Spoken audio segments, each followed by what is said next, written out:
tentang mereka bawa, tentang yang mati. Di dalam perjanjian baru ini living sacrifice adalah tubuh kita yang masih hidup, okay? Tubuh badan kita. Karena kita tempat kediaman Roh Kudus, tubuh kita, ya. So itu sangat berharga. Ibadah yang sejati, true and proper worship. Bukan hanya di menyembah Tuhan di gereja, tetapi di mana-mana kita adalah milik Tuhan, dan dimanapun apapun kita lakukan, kita mempersembahkan apa yang berkenan di hadapan Tuhan. Aktiviti kita, apakah itu memuliakan Tuhan, menyenangkan Tuhan atau tidak. Jika tidak, itu bukan diterima oleh Tuhan. Menggunakan tubuh badan kita di gereja dan juga di luar gereja. Perbuatan baik yang kita lakukan untuk orang, kita adalah wakil Kristus di dunia ini, yaitu orang percaya. Orang lain mungkin tidak dapat melihat Tuhan Yesus, tapi mereka melihat Dia di dalam kita, dalam kita. Kita diciptakan menurut gambaran Allah. So di dalam perjanjian baru, setelah kita menerima Yesus sebagai Tuhan dan Juru Selamat kita, kita telah menjadi image of Christ to the world, yaitu kepada orang yang belum kenal Tuhan. So ini yang pertama yang Rasul Paulus serukan, yaitu persembahkan, offer. Offer ini adalah kita relakan hidup kita kepada Tuhan sebagai korban hidup bagi Dia. Yang kedua adalah satu amaran ataupun larangan. Jangan ikut corak hidup orang duniawi. Maksudnya worldly lifestyle, corak hidup duniawi, tidak sama. Coba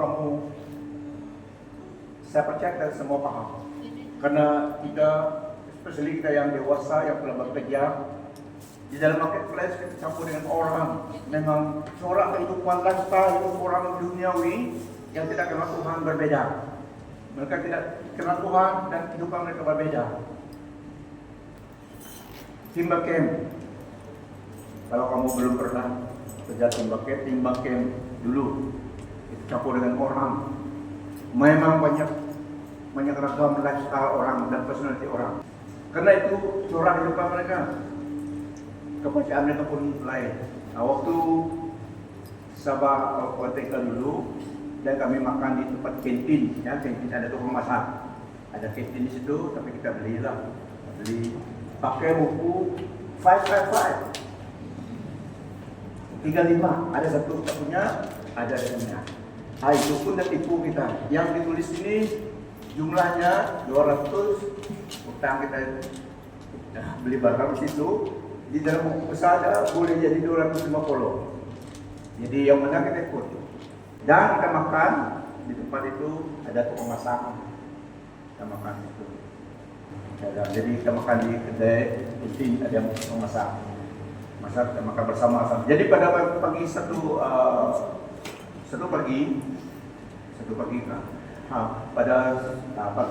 pagi lah, pergi minum sebelum kerja, minum awal. Kalau di camp awal minum, karena orang kalori kayu, dan kita yang kerja ini kosok juga, kita boleh awal 6:30 atau 7 lah biasa, 7 pergi minum. Ada seorang kawan saya ni, dia baru dari Mercedes, dari kayu, saya bawa dari minyak satu. Bukan bawa driver, dia tidak bawa dari kayu, dia driver dari kayu Mercedes 38, 36. Dan pergi minum. Kita biasa berdoa, kita bersyukur kepada Tuhan. Jadi dia tahu, dia timbul saya berdoa karena dia sama tempel datang. Jadi sudah saya amin. Dia bilang, kamu berdoa, Tuhan ada kasih kamu makan kah? Dia bilang, wah, itu satu insult sebenarnya lah. Kalau kamu tidak kerja, Tuhan ada kasih kamu makan kah? Kamu berdoa. Pagi-pagi belum lagi minum kopi on, dia sudah tetap begitu. Saya bilang, Tuhan telah memberi kita tangan, kaki, kesehatan untuk kita kerja. Kita percaya itu semua dari Tuhan. Kalau Tuhan ambil nafas kamu, mana apa kamu baru kayu lagi? Takut dia. Jangan suka macam itu, bilang. Dari situ dia tidak berani cakap sembarang lagi. Karena dia tahu kita ini bawa orang sembahyang, pulang. So ada mas ada polong itu, terus marah juga saya, jadi saya pakai itu itu